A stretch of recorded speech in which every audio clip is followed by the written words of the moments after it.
ఇప్పుడు ఆంధ్రప్రదేశ్లో మీరు అన్నారు అంటే చాలా వైఫల్యాలు ఉన్నాయి, ఇంకా ఎక్కువ స్థాయిలో విమర్శలు చేయాలి, ఆ విధంగా చేయట్లేదు అనేది. అంటే మీరు ఈ ప్రభుత్వం తెలుగుదేశం ప్రభుత్వంలో ప్రధాన వైఫల్యాలు మీరు ఏదనుకుంటున్నారు?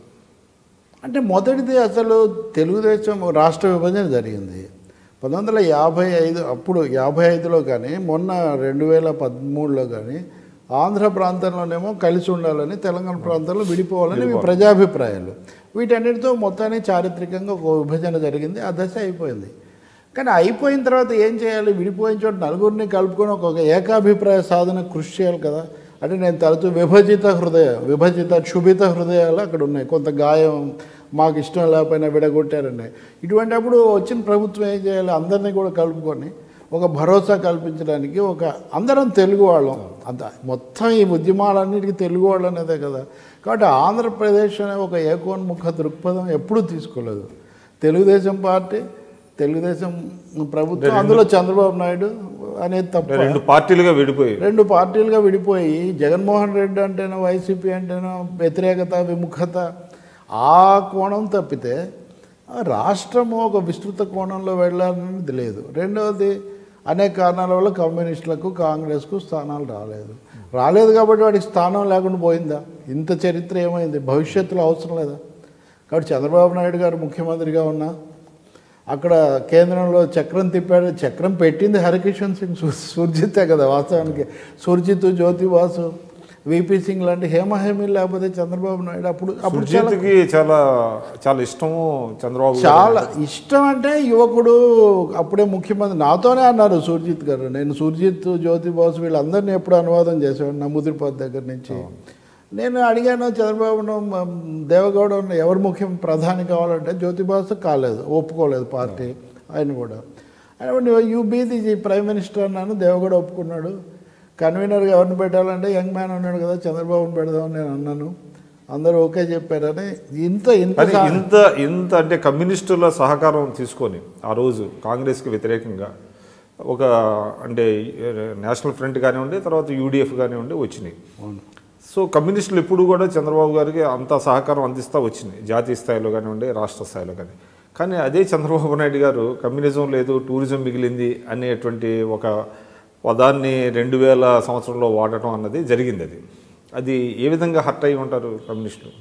తప్పనిసరిగా ఇప్పుడు చంద్రబాబు నాయుడుతో చేసినా ఇంకొకటి చేసినా వీళ్ళలో సైద్ధాంతిక మార్పు వస్తుందని భావించడం ఎప్పుడు ఉండదు. కానీ తప్పనిసరిగా అది అందరినీ బాధ పెట్టిన మాట చాలా నిజం. ఇంత దాడి చేయాల్సిన, మొన్న కేసీఆర్ గారు కూడా అన్నారు, ఏది ఈ పాదయాత్రను ఖండిస్తూ రష్యా పోయింది, చైనా పోయింది, కమ్యూనిజం పోయిందని. అంతకుముందేమో మావోయిజమే నా ఎజెండా అన్నారు.